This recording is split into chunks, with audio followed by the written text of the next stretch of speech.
નવી આશા, નવો ઉત્સાહ અને નવી શરૂઆત સાથે વર્ષ 2022નું કંઈક આ રીતે સ્વાગત કરાય. દ્રશ્યો છે ન્યુઝીલેન્ડના ઓકલેન્ડના, જ્યાં વિશ્વમાં સૌથી પહેલા નવા વર્ષની ઉજવણીની શરૂઆત થઈ.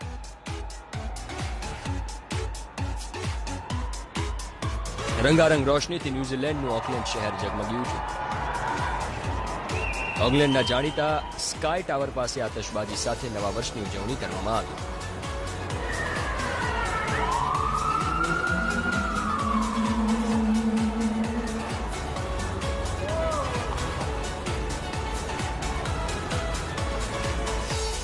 ન્યુઝીલેન્ડ બાદ નવા વર્ષની ઉજવણીની શરૂઆત થઈ ઓસ્ટ્રેલિયાની રાજધાની સિડનીમાં.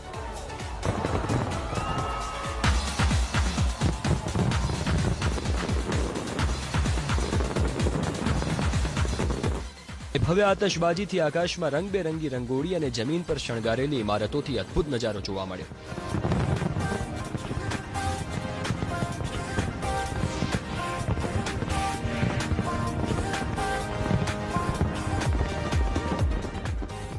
લોકોએ 2021ને અલવિદા કર્યું અને વર્ષ 2022નું શાનદાર સ્વાગત કર્યું.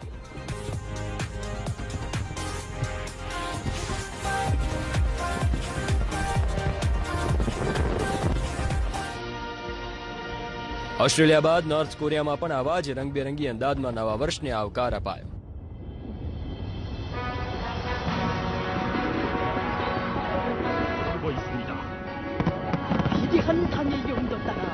અહીં નાના બાળકોથી માંડીને મોટેરાઓ નવા વર્ષની જશ્નમાં ઝૂમી ઉઠ્યા.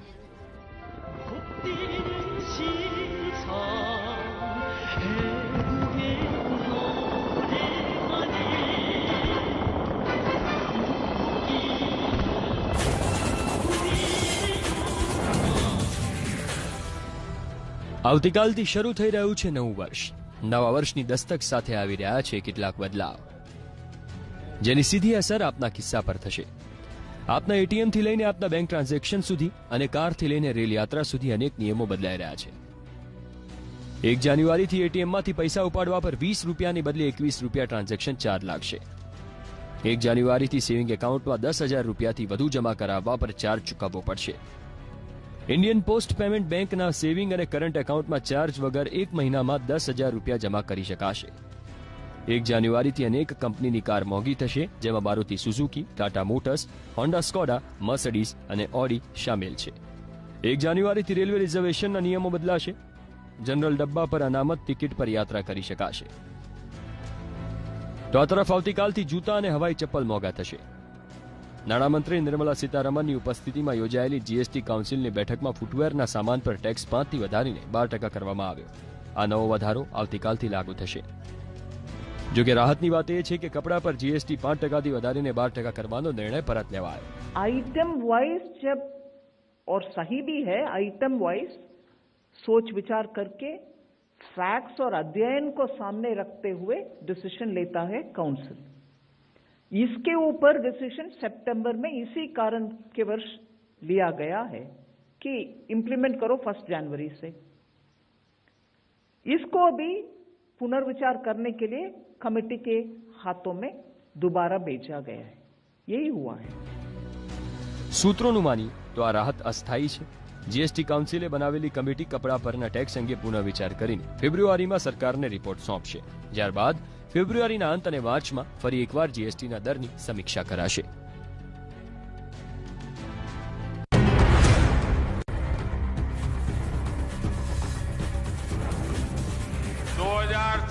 से पहले भ्रष्टाचार का जो इत्र उन्होंने पूरे यूपी में छिड़क रखा था, वो फिर सबके सामने आ गया है.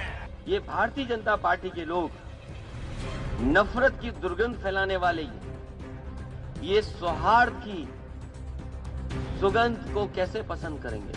आज जब रेल चल रही है, उनके पेट में उबाल हो रहा है. हमारे दर्द नहीं हो रहा है, ये दर्द उनके हो रहा है.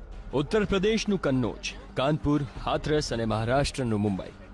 આ એ શહેર છે જ્યાં આજે વહેલી સવારથી ઇન્કમટેક્સના અધિકારીઓએ પરફ્યુમના કારોબારી પુષ્પરાજ જૈનના ઠેકાણા પર દરોડાની કાર્યવાહી શરૂ કરી.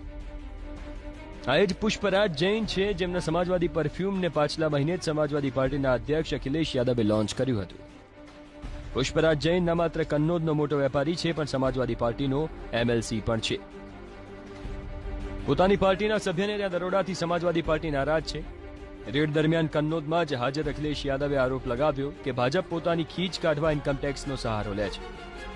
समाजवादी विजय रथ में या जो जनता सड़कों पर आ रही है, जो जनता का समर्थन समाजवादी पार्टी को मिल रहा है, उससे भारतीय जनता पार्टी बौखलाई हुई है. जब से उन्हें पता लगा है कि हार यहां होगी, उन्हें हार सताने लगी. दिल्ली से न जाने कितने नेता उनके आ गए. जैसे जैसे भारतीय जनता पार्टी हारने के करीब पहुंचेगी, न जाने कितनी बड़ी संख्या में नेता आपको उत्तर प्रदेश में दिखाई देंगे. और केवल नेता नहीं दिखाई देंगे, उनके जो सहयोगी संगठन हैं, इनकम टैक्स, ईडी, सीबीआई, और जब जब ये लोग आते हैं तब तब अपने साथ लेकर के आते हैं. તો આ તરફ અયોધ્યાના પ્રવાસે પહોંચેલા અમિત શાહે ઇન્કમટેક્સના દરોડા પર સમાજવાદી પાર્ટીની ઘેરાબંધી કરી. बताइए ये सपा बसपा बुआ बबुआ यूपी को आगे ले जा सकते हैं क्या? जोर से बोलो, ले जा सकते हैं क्या? उनके राज में तो ठेले भर भर कर कैश के नोटों की गड्डियां मिल रही है, गड्डियां मिल रही है.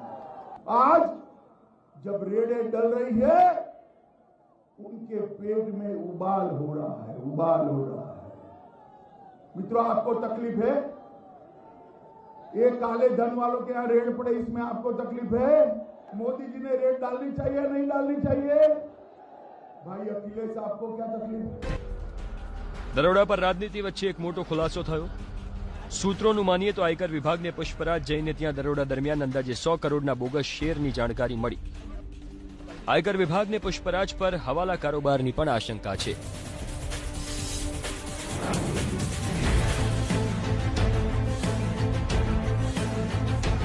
સવારે મંદિરમાં દર્શન અને પૂજન.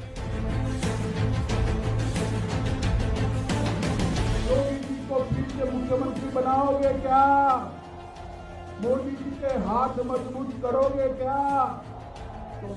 બપોરે જાહેર સભામાં ગર્જના. जहाँ पर भी नजर पहुंची वहाँ मुंड ही मुंड दिखाई पड़ती.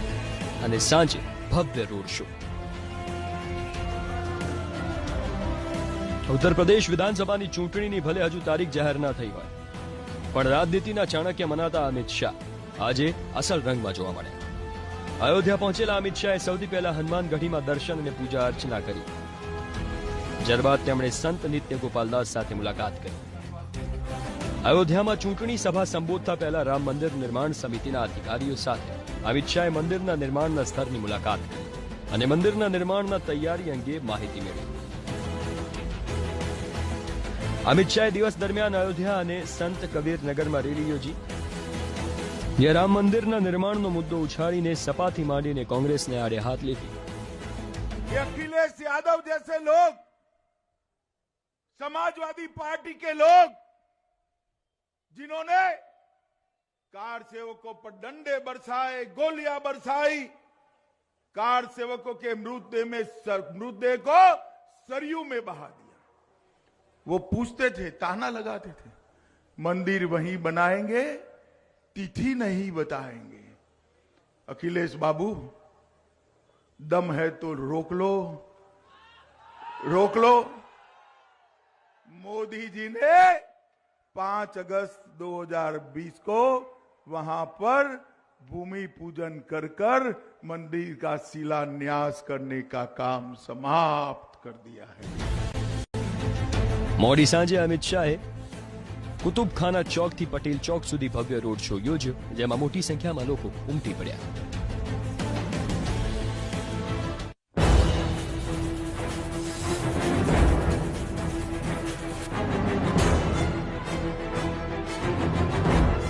ભારતમાં કોરોનાના નવા કેસની સંખ્યા દિવસે ને દિવસે વધી રહી છે. દેશમાં ગુરુવારે કોરોનાના નવા 16,000થી વધુ કેસ નોંધાયા.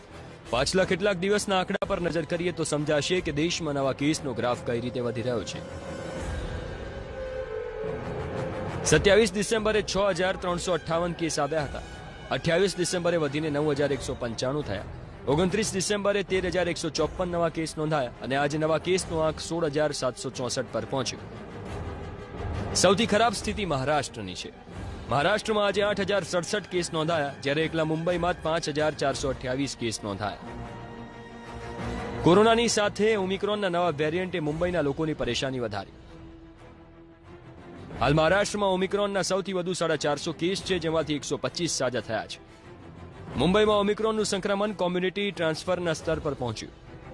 21 થી 22 ડિસેમ્બર દરમિયાન 375 સેમ્પલ એકત્ર કરાયા, જેના જીનોમ સિક્વન્સિંગમાં 141 લોકો સંક્રમિત જણાયા.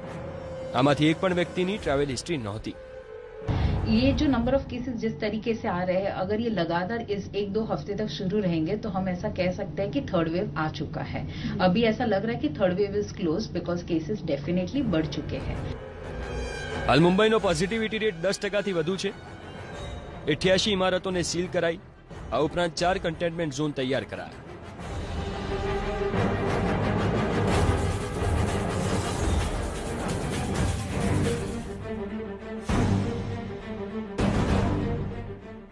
ગુજરાતમાં કોરોના બન્યો છે બેકાબુ. આજે ગુજરાતમાં કોરોનાના નવા કેસનો આંક પહોંચી ગયો 650ની પાર. ગુજરાતમાં આજે કોરોનાના નોંધાયા 654 નવા કેસ, તો 63 દર્દી સ્વસ્થ થયા. તો આજે રાજ્યમાં ઓમિક્રોનના 16 નવા કેસ નોંધાયા. જૂનાગઢ, અમરેલી અને બનાસકાંઠા જિલ્લામાં પણ ઓમિક્રોનની એન્ટ્રી થઈ છે. નજર કરીએ રાજ્યના 8 મહાનગરમાં નોંધાયેલા નવા કેસ પર, તો અમદાવાદમાં 311, સુરતમાં 97, વડોદરામાં 38, રાજકોટમાં 21, જામનગરમાં 12, ગાંધીનગરમાં 9, ભાવનગરમાં 6 અને જૂનાગઢમાં 1 કેસ નોંધાયા. નજર કરીએ છેલ્લા 5 દિવસમાં નોંધાયેલા કોરોનાના કેસ પર, તો ગ્રાફ સતત ઉપર જઈ રહ્યો છે. 26 ડિસેમ્બરે 177 કેસ નોંધાયા હતા, તો 30 ડિસેમ્બરે 573 કેસ નોંધાયા. આ 5 દિવસ દરમિયાન કોરોનાના કેસ સતત વધ્યા છે.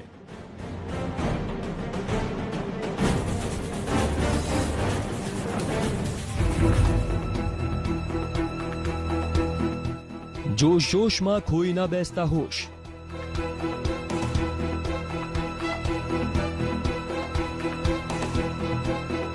જશ્ન મનાવવા જોખમમાં ના નાખો જીવ.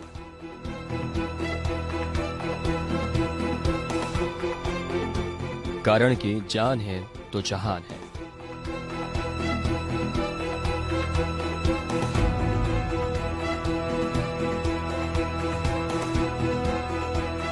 પણ જનાબ, આ તો હિન્દુસ્તાન છે. અહીંના લોકો ગમે તેટલું ભોગવે પણ સુધરવાનું નામ નથી લેતા. આ તસવીરોને જ જોઈ લો. કાશ્મીરથી લઈને દાર્જિલિંગ અને શિલાંગથી લઈને શિમલા સુધી એક પણ એવું હિલ સ્ટેશન નથી જે પર્યટકોથી ખીચોખીચ ભરાયેલું ના હોય. ઓમિક્રોનના સંકટ વચ્ચે નવા વર્ષનું સ્વાગત કરવા સેંકડો કિલોમીટરનું અંતર કાપીને પોતાના ફેવરેટ ટુરિસ્ટ ડેસ્ટિનેશન પર સહેલાણીઓ પહોંચી રહ્યા છે. શિમલા, મનાલી, મસૂરી, નૈનીતાલ, કોઈ પણ પર્યટન સ્થળનું નામ લઈ લો, ત્યાં આપને ભીડ જોવા મળશે. તમામ નવા વર્ષના જશ્નમાં મશગૂલ છે. ન તો ચહેરા પર માસ્ક છે, ન તો દિલમાં કોરોનાના डर. लापरवाही तो नहीं करनी चाहिए और सेकेंडली मैं भी कर रही हूँ, मैंने भी मास्क पहना नहीं है. मैं सोच रही हूँ बस 2 वैक्सीन ले लिए हैं तब मुझे कुछ नहीं होगा. बट जितना लापरवाही करोगे उतना ये बढ़ते जाएगा. तो बट ऑब्वियस है प्रिकॉशंस लो सब लोग, मैं भी लूँ, हर कोई लोगों को पता है. जो लोग सावधानी बरत रहे हैं उनको वो दिख रहा है कि उसका फायदा भी है. So I think people know, but yes at the same time हाल ही में थोड़ा सा रिलैक्स हो गए थे लोग ये सोच के कि चलो अभी तो वैक्सीन भी मिल रहे हैं, 2 डोजेस भी मिल रहे हैं. सो it got a little bit relaxed, but now that we know that a new variant has come in, I think people will be more cautious. રાજસ્થાનના જેસલમેરમાં ઉમટેલી આ ભીડના દ્રશ્યોને જુઓ. કોરોનાના નિયમોને નેવે મૂકીને લોકો મોજ મસ્તી કરી રહ્યા છે. गवर्नमेंट कितनी देर कितने टाइम तक आपको बोलती रहेगी. हमको खुद को भी ऐसा रखना पड़ता है, सेफ्टी प्रिकॉशन खुद को भी करना पड़ता है कि टाइम टू टाइम थोड़ा सोशल डिस्टेंस रखे. क्राउड तो हर जगह है, सोचना खुद को है कि खुद की जान लेके जा रहे हो तुम तो खुद को प्रिकॉशन रखने पड़ेगा ना. જો કે કેટલાક સ્થળે પ્રશાસન કડકાઈથી વર્તી રહ્યું છે. જયપુરમાં પોલીસે ખાસ અભિયાન શરૂ કર્યું, જે અંતર્ગત નવા વર્ષની ઉજવણી માટે રસ્તા પર નિયમોનું ભંગ કરતા લોકોને પકડીને પોલીસ સ્ટેશન લઈ જવાય છે. जिले के अंदर अभियान चल रहा है जिसकी कि आप बात कर रहे हैं. जो शराबी है, हुड़दंगी है, उनके खिलाफ कार्रवाई की जा रही है ताकि नव वर्ष पे जो है शांति व्यवस्था कायम की जा सके. प्रतापनगर सर्कल के अंदर कल भी ये कार्रवाई की गई थी. 34 लोगों को हम लोगों ने पाबंद करवाया था इसमें. और आज जो है टोटल सर्कल के अंदर 43 है जिनको अपन ने 60 पुलिस एक्ट के अंदर जिनके खिलाफ कार्रवाई की है. और कल भी ये जो कार्रवाई है जारी रहेगी. અમારી જવાબદારી દેશને સાવચેત કરવાની છે, સરકારની જવાબદારી જનતાને જાગૃત કરવાની છે અને પોલીસની જવાબદારી નિયમોનું પાલન કરાવવાની છે. પણ આ તમામ ચીજને અમલમાં મૂકવાની જવાબદારી જનતાની છે. જો જનતા ના સમજે તો ફરી એકવાર બીજી લહેર જેવી સ્થિતિ સર્જાશે.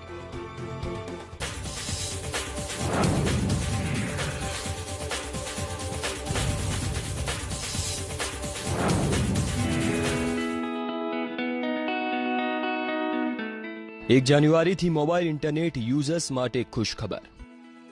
દેશના 13 શહેરમાં શરૂ થશે 5G સેવા. દિલ્હી, ગુરુગ્રામ, મુંબઈ, પુણે, કોલકાતા, લખનઉ, અમદાવાદ, જામનગર, ગાંધીનગર, બેંગાલુરુ, ચેન્નઈ, હૈદરાબાદ અને કોલકાતા.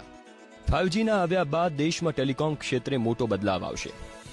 મોબાઈલ ઇન્ટરનેટની દુનિયાનો આ બદલાવ ના માત્ર યુઝર્સ માટે ફાયદાકારક સાબિત થશે, પણ તેનાથી કારોબારથી માંડીને ખેતી સુધીના વ્યવસાયને વેગ મળશે. સૌથી પહેલા એ સમજવું જરૂરી છે કે 4G અને 5G વચ્ચેનું અંતર શું છે. હાલ જો 4Gમાં 100 Mbps ની સ્પીડ મળતી હોય તો 5Gમાં સ્પીડ વધીને 10 Gbps થઈ જશે. તેના કવરેજની વાત કરીએ તો 4G અંતર્ગત 1 કિલોમીટરના વિસ્તારમાં 4000 ડિવાઇસ ચાલી શકે છે, તો 5Gમાં આ સંખ્યા 10 લાખ ડિવાઇસની હશે. 4Gમાં 200 Mbps ની બેન્ડવિડ્થ મળતી હોય તો 5Gમાં 1 Gbps ની બેન્ડવિડ્થ મળતી થશે. સરેરાશ સ્પીડની વાત કરીએ તો 4Gમાં 25 Mbps સ્પીડ મળતી હોય તો 5Gમાં 400 Mbps स्पीड મળશે. 5G एक नई टेक्नोलॉजी है और ये सिर्फ कंज्यूमर्स को ही फायदा नहीं उठाएगी, ये इसका फायदा ज़्यादा आएगा इंडस्ट्री को. पहली बार sensor to sensor, machine to machine to human being, ये इस तरह की कम्युनिकेशन चालू होंगी. આમ જોવા જઈએ તો દુનિયામાં 5Gની શરૂઆત 2 વર્ષ પહેલા થઈ ગઈ હતી. વિશ્વના સેંકડો શહેરોના લોકો હાલ 5G સેવાનો ઉપયોગ કરી રહ્યા છે. ભારતમાં નવા વર્ષથી 13 મોટા શહેરોમાં 5G સેવા શરૂ થવા જઈ રહી છે. વિશ્વમાં 5Gની સ્થિતિ જોઈએ તો અંદાજે 65 દેશમાં 5G સેવા કાર્યરત છે, જેમાં 1662 શહેર 5G સેવાનો ફાયદો લઈ રહ્યા છે. ચીનના 376 શહેરમાં 5G સેવા ચાલુ છે, તો અમેરિકાના 284 શહેરમાં આ સેવા કાર્યરત છે. સાઉથ કોરિયાના 85 શહેરો હાલ 5Gનો ઉપયોગ કરી રહ્યા છે. 5G ઇન્ટરનેટ સેવાની શરૂઆત થતા ભારતમાં ઘણા બદલાવ આવશે. તેનાથી ન માત્ર કામકાજ સરળ થશે, પણ મનોરંજન અને સંચાર ક્ષેત્રે પણ ક્રાંતિ આવશે. જાણકારોનું માનવું છે કે આવનારા 5 વર્ષમાં ભારતમાં 5G ઇન્ટરનેટ યુઝરની સંખ્યા 50 કરોડની આસપાસ હશે. લોકોને હવે મોબાઈલમાં હાઈસ્પીડ ઇન્ટરનેટ સેવા મળશે. યુટ્યુબ પર વિડીયો અટક્યા વગર ચાલશે. વોટ્સએપ કોલ પણ રોકાયા વગર અને સ્પષ્ટ સંભળાશે. HD ફિલ્મ 30 સેકન્ડમાં ડાઉનલોડ થઈ જશે.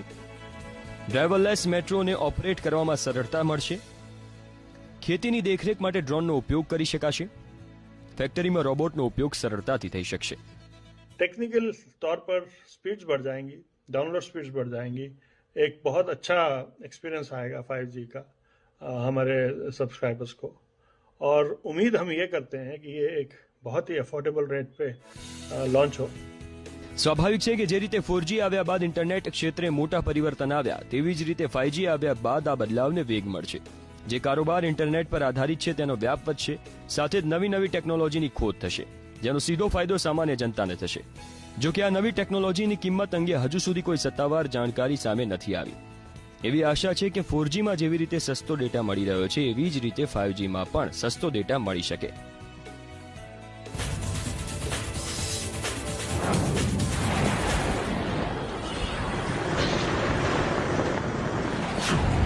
ચેન્નઈમાં કમોસમી વરસાદથી હાહાકાર. ક્યાંક છત ધરાશાયી તો ક્યાંક ઉડ્યા છાપરા.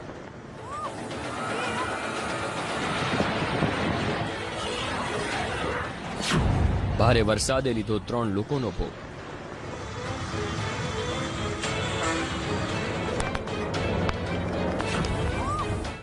આ ભયાનક તસવીર દક્ષિણ ભારતના સૌથી મોટા શહેર ચેન્નઈની છે, જ્યાં ભારે વરસાદ બાદ કરંટ લાગતા 3 લોકોના મૃત્યુ થયા. મૃતકોમાં એક વૃદ્ધ, એક 45 વર્ષની મહિલા અને 13 વર્ષનો બાળક સામેલ છે. હવે આ દ્રશ્યોને જુઓ. જ્યાં સુધી નજર પડે ત્યાં સુધી માત્ર ગાડીઓ જ દેખાય છે. અચાનક ભારે વરસાદના કારણે ચેન્નઈના માઉન્ટ રોડ પર કલાકો સુધી ટ્રાફિક જામ સર્જાયો. ઘણી એમ્બ્યુલન્સ પણ આ જામમાં ફસાઈ ગઈ.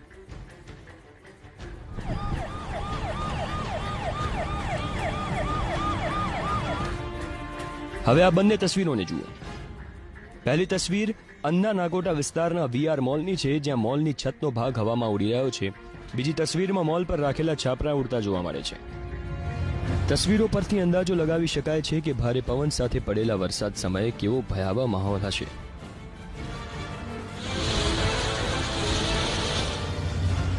ચેન્નઈમાં મોડી રાત્રે પડેલા ભારે વરસાદ બાદ અનેક વિસ્તારમાં પાણી ભરાયેલા જોવા મળ્યા.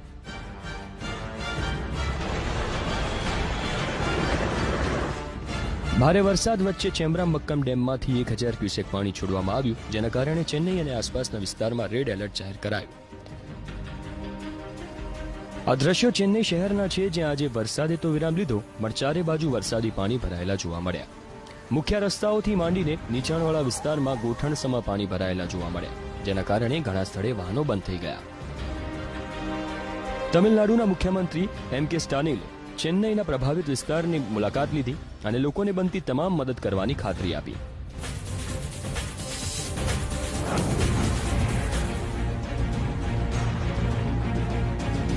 દ્રશ્યો છે રશિયાના વાલ્દિવોસ્તોક બંદરના, જ્યાં દક્ષિણ કોરિયાથી પરત આવેલા એક માલવાહક જહાજમાંથી સામાન ઉતારવાની તૈયારી ચાલી રહી છે. પણ આ શું? પૂરા જહાજ પર સામાનની જગ્યાએ ચારે બાજુ બરફ જ બરફ જોવા મળે છે. ક્રેનની મદદથી જહાજમાંથી કાર બહાર ઉતારવામાં આવે છે અને તે પણ બરફમાં જામી ગયેલી. આખી કાર બરફમાં ઢંકાયેલી છે, કેમ જાણે કારને કોઈ મોટા ફ્રીઝરમાંથી બહાર કાઢવામાં આવતી હોય. આખી વાત જાણે એમ છે કે સન રિયો નામનું આ મહાકાય જહાજ દક્ષિણ કોરિયાથી નવી કારનું કન્સાઇનમેન્ટ લઈને રશિયા પરત ફરી રહ્યું હતું. પણ રસ્તામાં જાપાનના દરિયા પાસેથી જહાજ પસાર થયું તો અચાનક મોસમ ખરાબ થયું અને બરફના તુફાનની ચપેટમાં આવી ગયું. ઠંડી એટલી વધુ હતી કે આખા કાર્ગો શિપ પર તમામ વસ્તુઓ થેજી ગઈ. કારથી માંડીને જહાજ પરનો સામાન બરફ બની ગયો. આખા જહાજ પર હજારો ટન બરફની પરત જમા થઈ ગઈ. રશિયાના જે વેપારીઓએ આ કારને દક્ષિણ કોરિયાથી મંગાવી હતી, તેમને બરફના તુફાનના કારણે લાખોનું નુકસાન થયું છે. હાલ તો બરફમાંથી તમામ સામાન બહાર કાઢવાની કોશિશ કરાઈ રહી છે. કાર પરથી બરફને હટાવ્યા બાદ તેને ડોકયાર્ડ મોકલી અપાશે.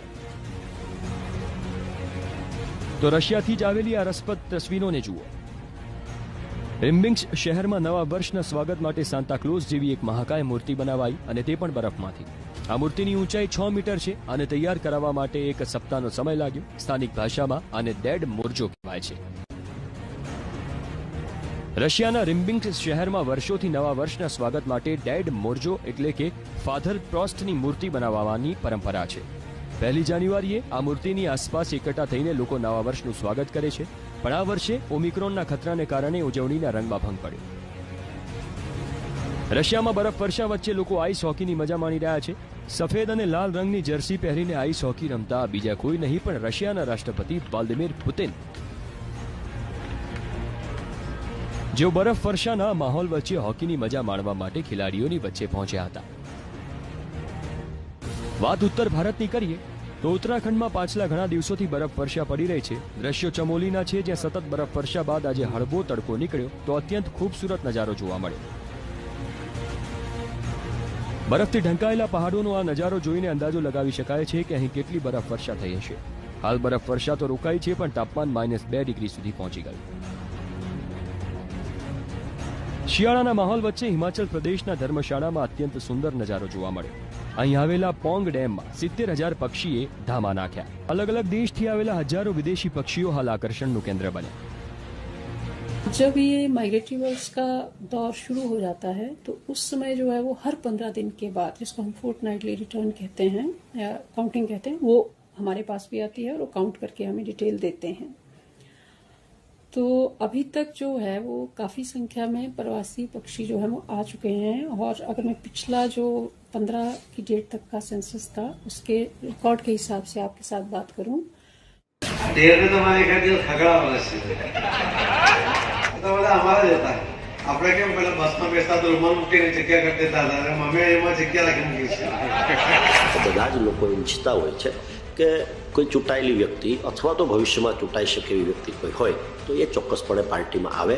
એટલા માટે એમણે આવું નિવેદન કર્યું છે. કોંગ્રેસ માટે મારા જે વસમાં છે ત્યાં સુધી અમે કોઈ કોંગ્રેસીઓને લેવા માટે તૈયાર નથી. હું તો બોલીશ રાત્રે 8 વાગે ભાજપમાં કોણ થશે ઇન, કોણ થશે આઉટ.